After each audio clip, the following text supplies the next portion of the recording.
Hey, Dad. You always talked growing up about the importance of choosing your friends wisely, and you brought up that verse where Paul says, "Good bad company corrupts good character." And I was thinking about that recently because, of course, a lot of us can't hang out with our friends right now because of COVID. But we've got all these friends on Facebook, and man, I've just there have been some people that they just irritate me to no end, the stuff they post, and I'm like, should I unfriend them? And then I think, would Jesus do that? What would Jesus do? Would Jesus unfriend someone that he doesn't like what they're commenting on? Yeah. So this I is heard just, rumors that he unfriended Judas the night of the Last Supper, but I don't know if that's true or not. I think Judas unfriended That himself. you're But familiar with him, yeah. anyways, I was thinking about that. What's your take on that? I mean, is it a Christian? Should Christians unfriend other people?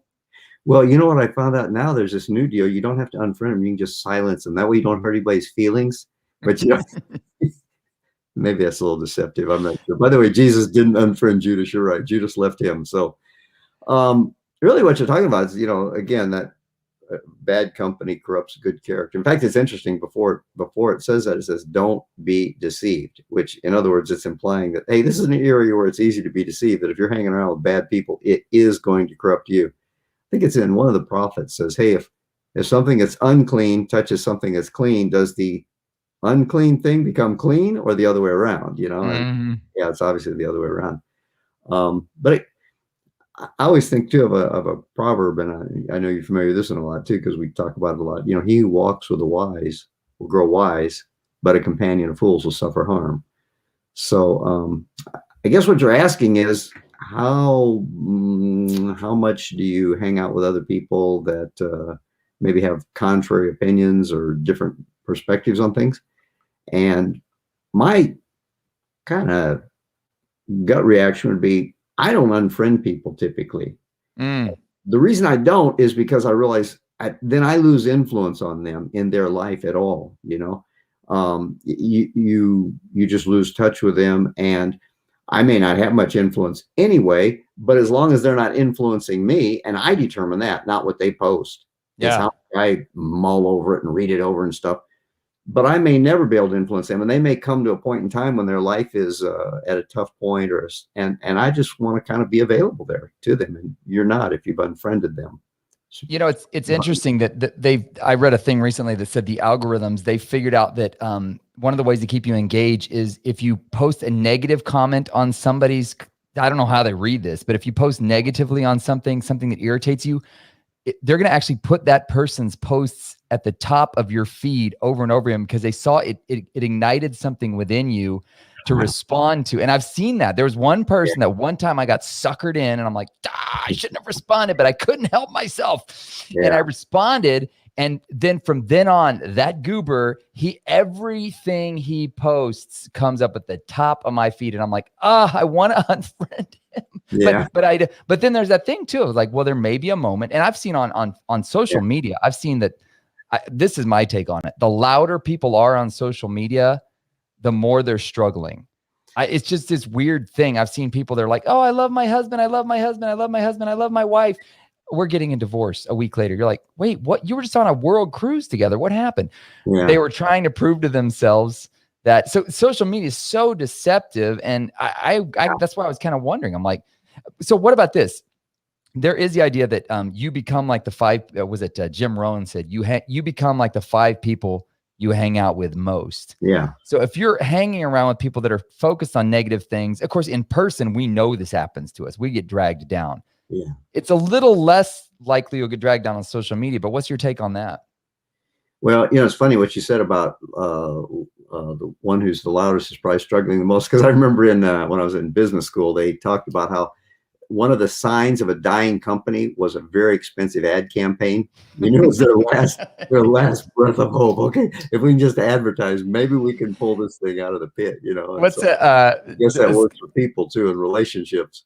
The Wizard of Ads, he says marketing is jet fuel. It either causes your thing to go further faster or it blows it up, right? Yeah. So well, if you're already going down in flames, you may as well just add the fuel to it. So it'll be a big, beautiful explosion when it hits. I just think, I'll tell you what I think is, and I think it's totally different when we're talking in person versus online.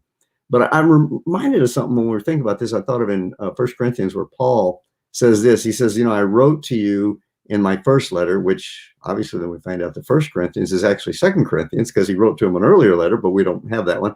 He says, in my earlier letter, I told you not to associate with people that are sexually immoral. And then he wrote, but I wasn't talking about people in the world. Isn't that interesting? He says, because if you were going to do that, not associate with scoundrels, and I mean, he talks about greedy and swindlers, and then you'd have to leave the world. He said, what I'm saying is don't associate with people like that in the church. He said, because, and he says you shouldn't even eat with them. And then he goes on, he says something really interesting. He says, what business is it of mine to judge those outside the church? Isn't that interesting? What business is of mine to judge those outside the churches? But we are called to judge those inside the church. And then he says, God will judge those outside the church. And I think, man, it is so hard not to get on a rant with those outside the church. And I love what Andy Stanley said one time. He said, we cannot expect outsiders to begin to behave like insiders, meaning those outside the church to begin to behave like those inside the church. We cannot expect outsiders to behave like insiders until insiders begin to behave like insiders. We so much behave like we're outside the church. So, like I said, I don't typically, well, the people I do unfriend are those that everyone's an ad, they're selling Rolex watches, or I do unfriend those because I realize this is just an ad campaign that I suckered into.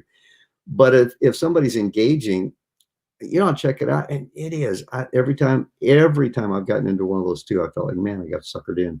And so I just try not to respond to anything like that, and just sort of be there waiting until maybe there's an opening. I think typically we get suckered in the political things. Are there other areas that you see where you get kind of suckered into? Oh, there's all sorts of different things people comment on. And, some people just love to make controversial things just to get engagement. Yeah. So, yeah. So you're saying, wait a second, let me see if I'm clarifying what you're saying. You think it's okay to unfriend Christians, but you shouldn't unfriend non-Christians. Yeah, exactly. That's what I'm saying. They probably, no, I don't think that's what I was saying. You need to silence them, just. Oh, okay. No. Yeah. No, it kind of goes this way. It's like there's a difference. I don't know how else to say it other than some people, when I go to meet with them, or I need to keep this mentality where I'm on Facebook or any other social media too, you kind of go with a ministry mentality. Does that make sense? It's like you almost have a check valve. And other people, you go with what I would call, you can only really have what they call, the Bible term, the Greek term is koinonia. It's that life exchange where I'm giving, you're receiving life from me and I'm receiving life from you. We have that in the church where we're to be exchanging life, iron sharpening iron. And but when you're with many in the world, it almost has to be like you have a check valve up. And, like in your sprinkler system in the backyard, if you have an underground sprinkler system, it has a check valve to where the water can go out, but it can't come back in. And that's not to say that you can't receive from somebody in the world, but the reason is that water that's been out into your yard, into the pipe sitting under your ground there, if it comes back into your drinking water, it's polluted. And again, it can sound so judgmental. It depends on your attitude. Oh, all the thoughts and the ideas from other people, those non-believers are going to be polluted. But in a sense, if they don't have the fear of the Lord, they don't have the beginning of wisdom or the beginning of knowledge. So you have to be careful you can't receive life from those that don't have life. Let me put it that way. Which I think is a great way to kind of wrap this up, is the idea that basically, if you're looking for life from social media, this is not the place to find life. No. There's some encouraging things you can learn. Hopefully you're encouraged by this podcast. With Christian friends, you can connect and receive some encouragement, receive life from them, but it's not really the place to go. It's really going to be that koinonia, that life exchange where I'm being challenged and encouraged by others. It needs to come from believers. And with unbelievers, I need to go with kind of a ministry mentality where I'm here if I can bless you, if I can encourage you, but I'm really not expecting anything in return. That makes sense? Meaning I'm not expecting the source, like I'm not coming to you for the source of life, because I know the source of life is found in something higher, right? Right, exactly. So I'm not going to receive my life strength or my life energy from you. I'm going to receive it from others in the body of Christ, from the Lord himself, of course, but from others in the body of Christ as well. So should I unfriend them? Maybe. And it depends too. If again, it depends on where you are. If you cannot control it, well, then maybe you just need to wait. Meaning if you can't keep from lashing out. Exactly. Yeah. If you can't Yeah. control yourself is the it I'm referring to. So it's not about them, it's about you. Yeah, it really is. It's about how much self-control do you have? And maybe it's a great place to develop that fruit of the spirit, self-control. I guess so. There's Don't ask for positive. don't ask for patience, he'll give it to you, right? So. Exactly. Hey, thanks for joining us. If you've enjoyed the podcast, we've got our long form podcast. You can check that out on iTunes, Spotify, and the other one, iHeartRadio. And you can get more information about that, joelmalm.com/podcast. We hope you all have a great week. Good talk, Dad. Blessings.